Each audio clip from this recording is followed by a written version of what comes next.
Welcome to Nagu'sNalabagam. நம்ம இன்னைக்கு உருளைக்கிழங்கு மசாலா காரசாரமாக செய்ய போகிறோம். சப்பாத்திக்கு ரொம்ப நல்லாயிருக்கும், தயிர் சாதத்துக்கு ரொம்ப நல்லாயிருக்கும். சப்பாத்தி வந்து ரொம்ப சாஃப்டாக இப்படி இருந்துச்சுன்னா ரொம்ப சாஃப்டாக நல்லாயிருக்கும்.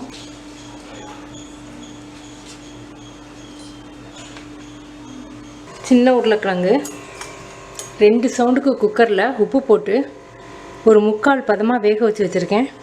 இது வேக லேட் ஆகும், பெரிய உருளைக்கிழங்கு மாதிரி இல்லை, அது சட்டுன்னு வெந்துடும். இது வந்து கொஞ்சம் லேட் ஆகும் வேக, அதனால் 3/4 பதத்துக்கு வேக வச்சு வச்சுருக்கேன்.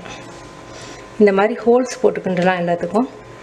மிளகாத்தூள் 1/2 teaspoon, Kashmiri chilli powder 1/2 teaspoon, cornflour மாவு போடுறதுக்கு காரணம் அவுட்டர் லேயர் வந்து கொஞ்சம் கனமாகவும் இருக்கும், ஒட்டிக்கும். அந்த மிளகாத்தூள் எல்லாம் சேர்த்து நல்லா ஒட்டிக்கும். இதில் இஞ்சி பூண்டு விழுது நீங்கள் சேர்க்கணுன்னா சேர்த்துக்கலாம். நான் இஞ்சியும் பூண்டு நறுக்கி வச்சுருக்கேன் நைஸாக, நீங்கள் விழுதா கூட சேர்த்துக்கலாம். நம்ம ஏற்கனவே உருளைக்கிழங்குல 1/2 உப்பு போட்டிருக்கேன். இப்போ தேவையான அளவுக்கு உப்பு. ஒரு 1/2 மணி நேரம் ஊறட்டுது. 1 டீஸ்பூன் ஜீரகம், 1 டீஸ்பூன் சோம்பு, 1/2 டீஸ்பூன் மிளகு.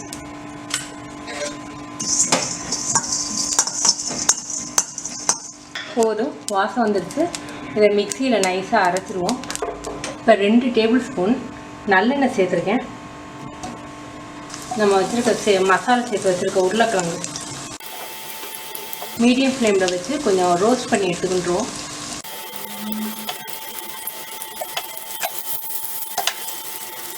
ரொம்ப கிண்ட வேண்டாம்.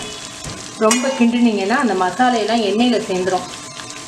ஒரு பக்கம் ரோஸ்ட் ஆன பிறகு அடுத்த பக்கம் இந்த மாதிரி குலுக்கி விட்டுக்குவோம். உருளைக்கிழங்கு எடுத்துருவோம்.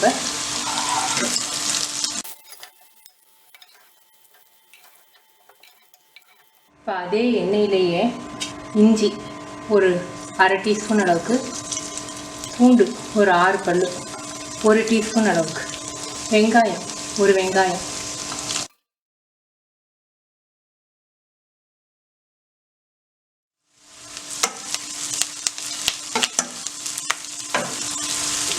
இப்போ நம்ம அரைச்சி வச்சுருக்க மிளகு, சீரகம், சோம்பு, மஞ்சள்தூள் ஒரு 1/4 டீஸ்பூன், மல்லி பவுடர் 1 டீஸ்பூன்,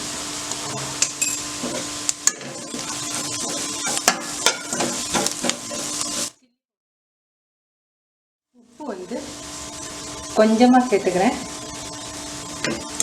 இந்த வெங்காயத்துலாம் சேரணுங்கிறதுக்காக.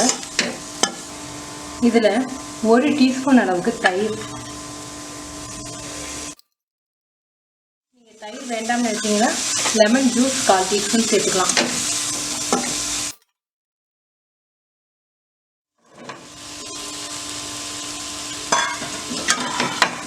நம்ம எண்ணெயில் வேக வைக்கும் போதே உருளைக்கிழங்கு நல்லா வெந்துருச்சு.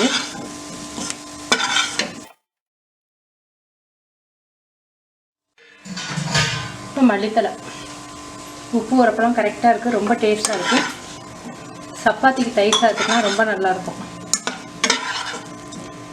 நீங்கள் செஞ்சு பார்த்துட்டு உங்கள் கமெண்ட்ஸ் எனக்கு சொல்லுங்கள். தேங்க்யூ.